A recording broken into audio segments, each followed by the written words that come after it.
Hello, everybody, and welcome to What the Hell Should I Watch? I'm Steve Stebbing, and we are the weekly rundown of what we're watching, which might become what you're watching. And we come at you every Friday at 9 a.m. Pacific time on stevestebbing.ca. Chloe is not with us this week. She'll be back next week. She is moving, unfortunately, so she's going through her own personal hell right now. I'm sure we can all relate to that one, but I went through my own personal hell. It's part of what's fresh this week.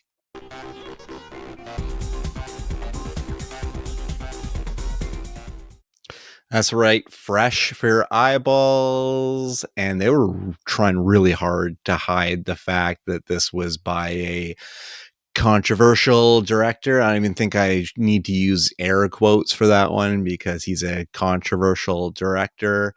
But I went through an hour and 40 minutes of this, and it is Flight Risk. A pilot transports an air marshal accompanying a fugitive to trial. As they cross the Alaskan wilderness, tensions soar and trust is tested, as not everyone on board is who they seem. Starring Mark Wahlberg, Michelle Dockery, and Topher Grace. Directed by Mel Gibson. That's right. Mel fucking Gibson made this film, and all of the trailers were saying, from the director of Apocalypto and Hacksaw Ridge, and doing everything they could to not disclose the fact that this is a Mel Gibson film. I feel bad for Michelle Dockery, who's doing a really great job in this film, bringing all of her, Downton Abbey gusto to this film. But it's a horrible script. Mark Wahlberg has never been worse. I like Topher Grace, but I mean, given there's just not much for them to work with, that right up there is a little not on the button. It's vague and still not on the button at all. Because basically Mark Wahlberg is a hitman that is sent to kill Topher Grace's character, who is a fugitive that's going to testify against a big crime boss. It is really as simple as that. Mark Wahlberg turns in probably the worst performance I've ever seen from him.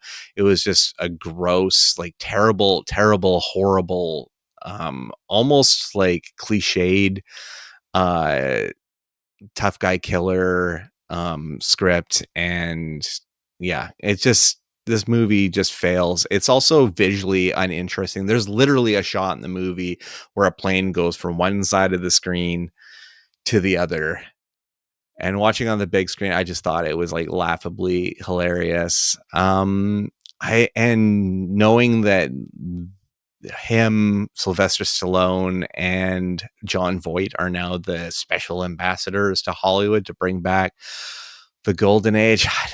I'm hoping we're not going to get an influx of all of these movies that become inexplicable box office hits, even though as of date of recording, Flight Risk is number one in theaters, but it at the box office, but it didn't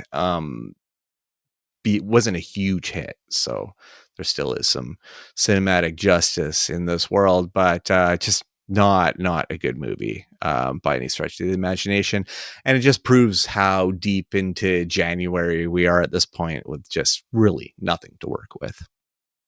But what we do have to work with is Academy Award nominated film.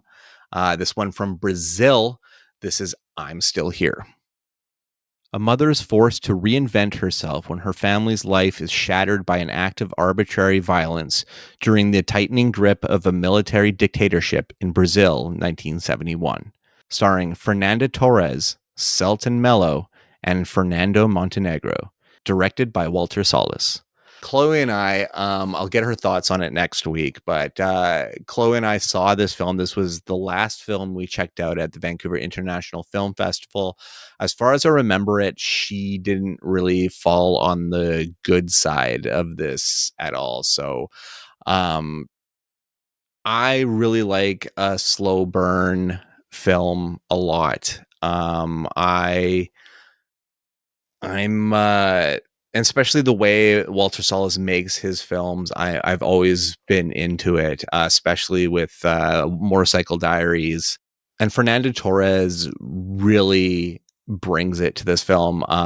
She is the heart and soul of this film, and the brutality of these times in Brazil in the early 70s, of basically the policia coming in and kidnapping members of families to protect political agendas, and basically disappearing them, putting them into prison camps where eventually they die of starvation, disease, and all that kind of stuff. And it's really, really disturbing. But to see the strength of Fernanda's character in this, to still try to keep her family together, and honestly, like, through the film and into the third act, the depth of the storytelling, um the length of the storytelling of following this true story character is absolutely fascinating. And like I said, it resonated with me more than Chloe. I'll get her thoughts on it next week, like I said.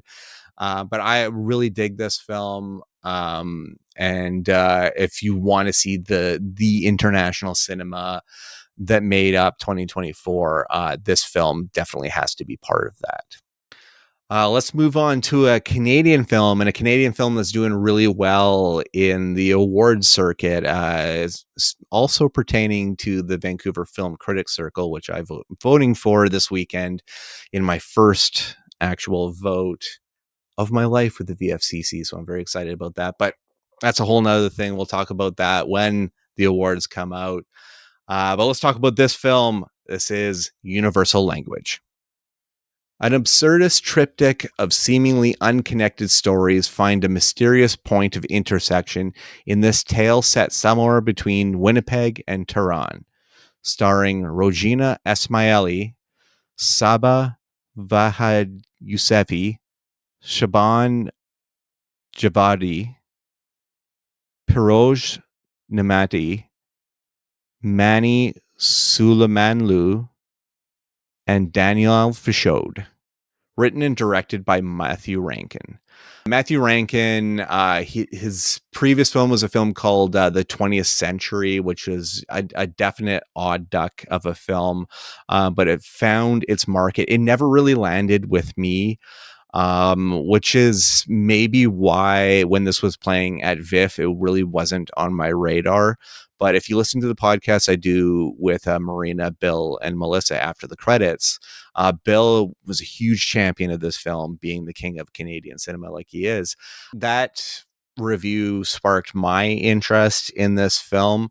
And that said, I can't really say that I honestly got it in full. I don't know. It didn't hit me with both barrels, I guess.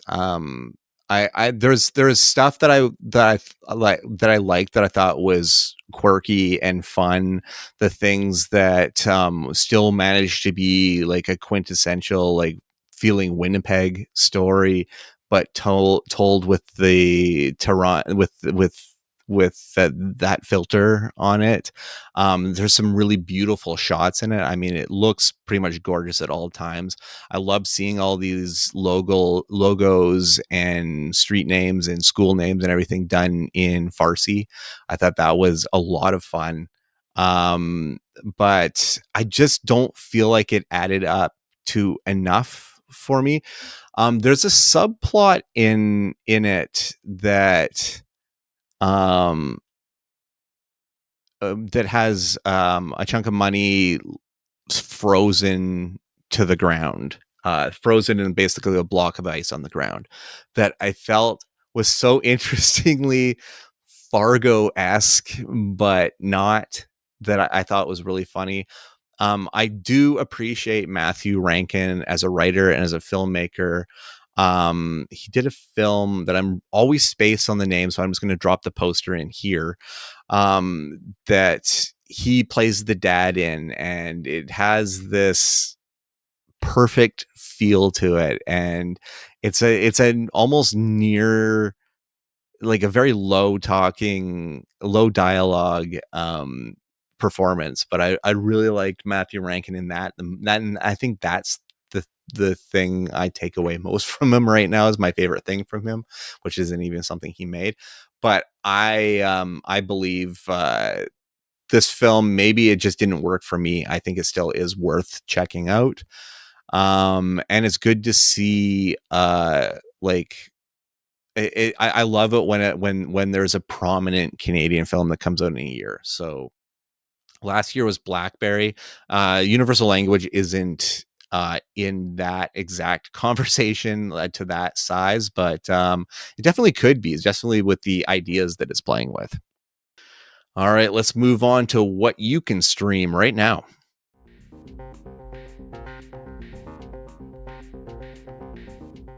That's right. I got a couple of really, really cool ones to talk about this week that I'm excited about, that I've been kind of sitting on for about a week. So let's jump into it right now. This one's called Paradise. A security service team tasked with protecting a past president, starring Sterling K. Brown, Julianne Nicholson, and James Marsden. Created by Dan Fogelman. Available on Disney Plus. This I didn't honestly didn't know what to expect from this series when I jumped into it, just based on all the synopses that I've been given. I just felt like it was just going to be some um political thriller, really, and largely that's what this show purports itself to be for the majority of the first episode. And then it reveals its true intentions. And this is a show that I'm going to be incredibly vague about until I bring it back to the show later to wrap it up. But I was so blown away by this complete shift in storytelling that it granted itself any amount of seasons and episodes that it wanted to give. Like, this could be one of those new big shows. So I like, being that this is the first week that it's out, they released the first episode early. I'm just going to wait to see if this catches on as much as I hope it will. I hope word of mouth really, really starts the snowball running for this one, because Sterling K. Brown is fantastic. I really love James Marsden. He was just in Sonic the Hedgehog 3, so I'm refreshed to loving the dude.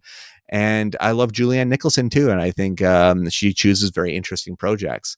Coming from Dan Fogelman, this is the This Is Us guy, so it's interesting that he's shifting to a different genre of storytelling, but with a familiar face with Sterling K. Brown. So I'm enjoying it a lot so far. Like I said, I really hope that other people join in. I haven't really seen an online conversation about it yet, so hopefully that will pick up. But this is also going to be released like kind of week to week, so maybe it'll be a slow boil and people will slowly catch on once all the episodes have been released. So who knows? But it's a really solid show. Well, next up, I'm going to go double Disney on this, and I'm going to talk about something exciting for the MCU fans out there and exciting for animation fans, because this is your friendly neighborhood Spider-Man. The animated series follows Peter Parker on his way to becoming Spider-Man in the MCU, with a journey unlike we've ever seen and a style that celebrates the character's early comic book roots. Featuring the voices of Hudson Thames, Coleman Domingo, Eugene Bird, Grace Sung, Zeno Robinson, Hugh Dancy, Charlie Cox, Kerry Walgren, and Paul F. Tompkins. Created by Jeff Trammell, available on Disney Plus. So I see a lot of internet chatter that's trying to dunk on the animation of this and saying that it looks bad or it looks corny. And I agree with the synopsis's words on the style, because it is trying to celebrate that Stan Lee Ditko style, that early bespeckled Peter Parker, and I dig it. It kind of took the first 2 episodes to get me really on board, but I mean, I'm all 10 deep, and I am excited for a season 2, honestly. Because there's just a lot of world building in this. You have your Norman and Harry Osborn. You have Doc Ock. You have like so many different characters in this one that they're establishing, not just for fan service to throw in, but it's actually like part of this kind of new breath of origin to the Peter Parker character, to the Spider-Man character, while weaving the freshness of that MCU. Like, you look at Aunt May, you can't say that she's not influenced by Marissa Tomei a bit. It's there. It's to me, it's all there. So I really, really dug season 1. I'm hoping that it catches on, because I'm reading stuff that Echo and Agatha all along were the 2 lowest streaming series of the MCU, the Disney Plus MCU era. So that's really, really sad, because I enjoyed both of those shows a lot. But also to satiate the wrestling fan in me, Big E does a voice in this one, and I kind of recognized his voice right away as soon as I heard it. So I thought that was very funny. But it's a good series, and definitely one to watch with the kids. I checked out a comedian that um, had a definite backlash and a controversy to him, and from the jokes that I had seen from actual stand-up specials, I wasn't sure that I was into it, but I'm trying to give pretty much all stand-up comedy a chance. But this one was called Matt Rife Lucid. Yes, Matt Rife, a possibly allegations maybe, but a possibly doctor sculpted pretty boy stand-up comedian who got backlash after some pretty kind of dated misogynistic woman beater humor. And he was kind of on fire before that. He was selling out shows. I think he still is selling out shows, so the cancel culture really hasn't been a thing for him. But um he just went comedy viral, and that was largely due to his crowd work. And that's all that Lucid is a complete special made for the express purpose of being just a crowd work special. And I will say that it's actually a pretty solid crowd work special. Like, I've actually never seen one before, so as far as those ones go, it's the best one I've seen because I've only seen one. But as far as like a comedy special goes, I really kind of dug it. Um the only thing closer that I could navigate to it is Gerard Carmichael, but that's actual Gerard Carmichael's, like, that's his thing, and he's working his own stories with the help of an audience as well, which is just on a whole different level. But honestly, if this I like, because I'm still kind of like iffy on his actual stand-up, but I would be interested in watching another Matt Rife crowd work special, because I think his off the cuff is really good, and I think it's also pretty well intentioned as far as I can see. I didn't feel that there was any maliciousness, any of the jokes that came through and stuff. And um I know, like, I don't know what his actual stand-up comedy is, whether he is kind of a malicious comic. I mean, there are definitely vicious, malicious comics out there, Tony Hinchcliffe and everything, right? But I mean, to each their own. I mean, I've enjoyed some Tony Hinchcliffe stuff as well. But I don't know. I enjoyed this one and I just think it's different enough. Like, it's off the beaten path of what a comedy special usually looks like. So I think It would be interesting to watch, and I just had an open mind to it at the time, so that's why I threw it on. All right, I added some fun new stuff to my collection.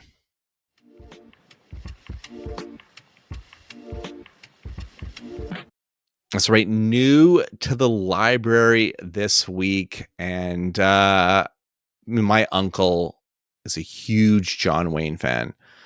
So he would be super pumped to see that I got The Searchers 4K. Like, let's put it this way. My uncle is such a huge John Wayne fan that my cousin's name is John Wayne Stebbing. So huge fan.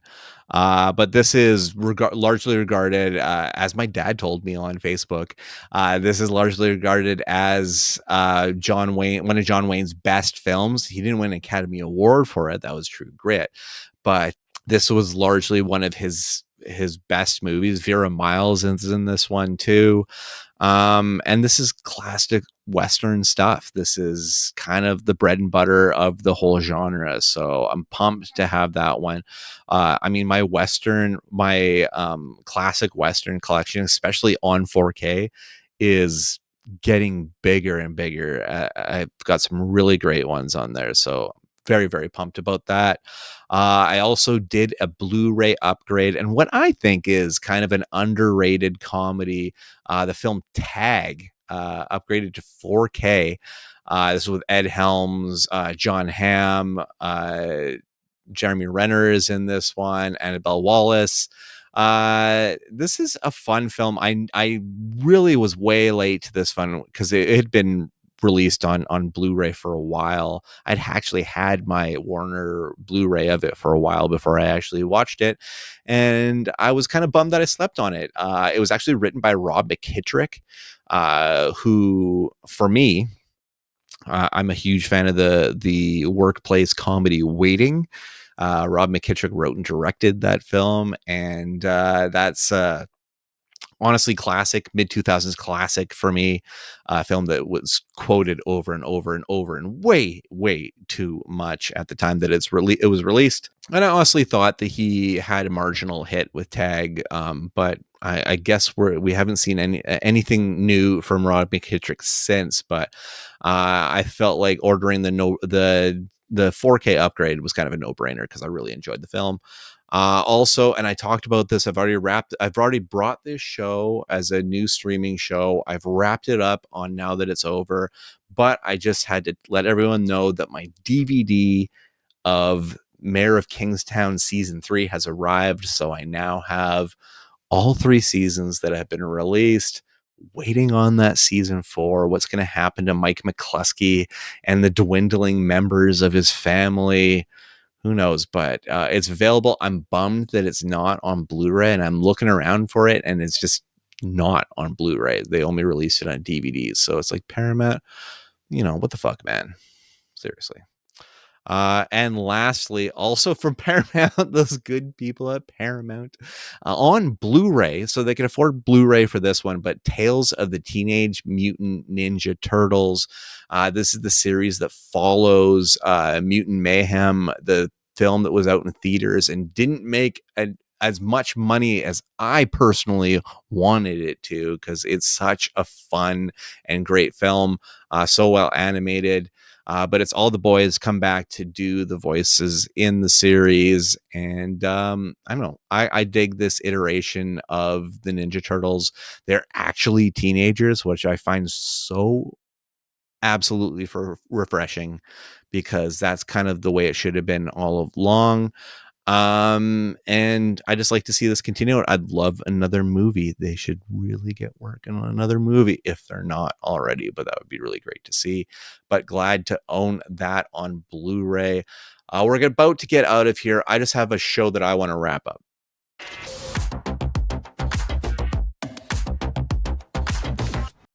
So it's been a little bit since the show is wrapped, so I felt like I could talk about it in kind of more spoilery terms. I'll still be a little vague for those that haven't seen it, but I finally finished it, so I can talk about Dune Prophecy.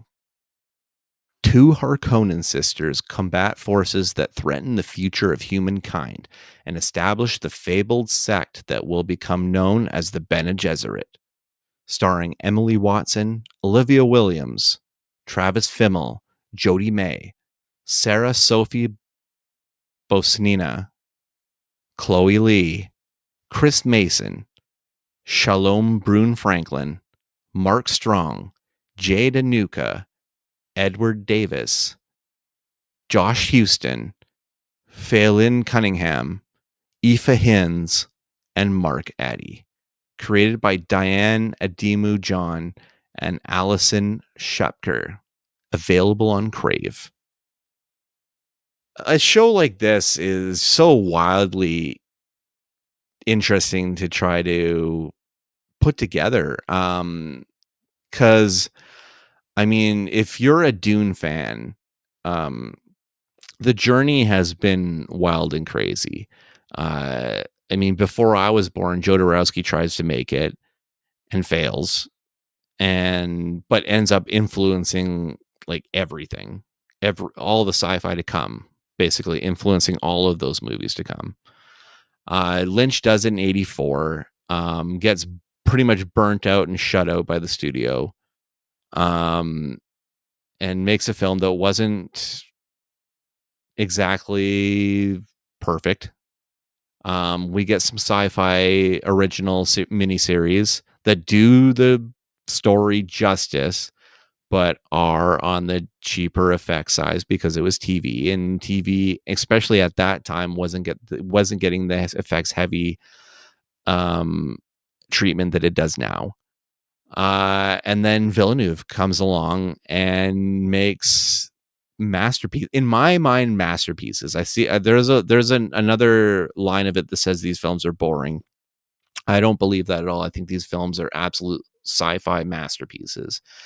And I also feel like Villeneuve gets it, or at least gets a vein of what Herbert was going for, but is also channeling it through his own cinematic vision.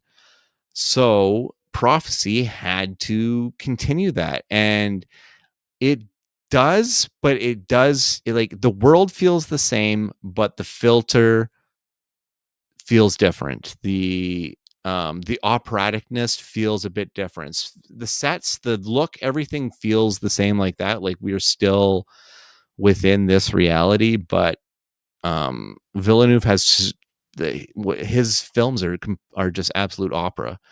So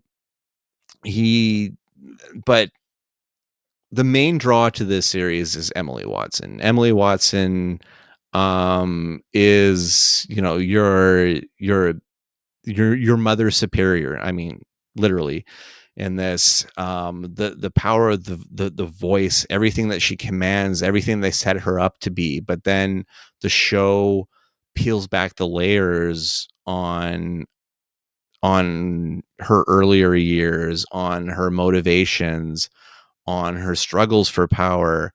And this show, between her and Olivia Williams' character, her sister in it, this show is kind of about what choices these sisters made to get them where they are at this precise moment, and what they have to do to shepherd an even bigger power that's coming. There's I mean, almost Game of Thrones style, like death in the final episode. There's a bunch of characters that bite to dust. You won't be seeing Mark Strong anymore in the series, I guess, which is disappointment because I really, really dig Mark Strong. Mark Addy is definitely gone.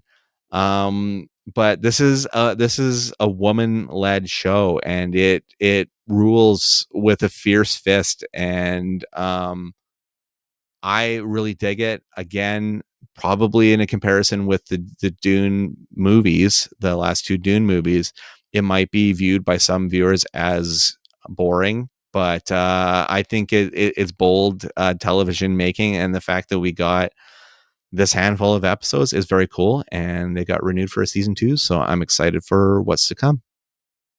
All right, I got an unfortunate reminder.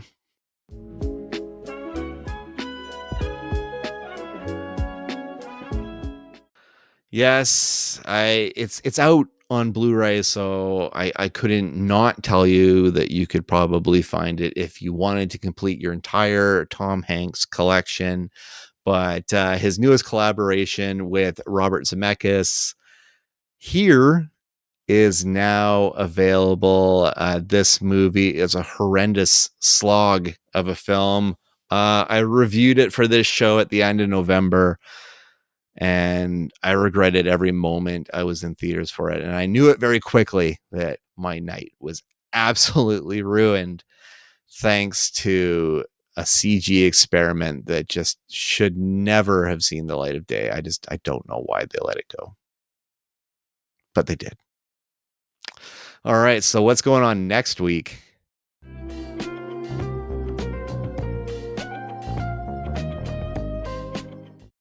Yes. So we are still in those days of January, the end of January, though, the dog days. So, of course, next week's movie is Dog Man, animated film based on books by Dave Pilkey.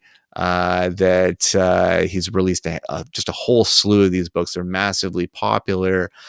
They are popular with a member of my family who will slide in for a little post movie review of their own for the first time. So look forward to that. That will be next week. But that brings us to a close this week. You can find me on Twitter, Instagram, Letterboxd, Threads, and Blue Sky at The Stevel Dead. You can find Chloe on Letterboxd at HoneyBunChloe.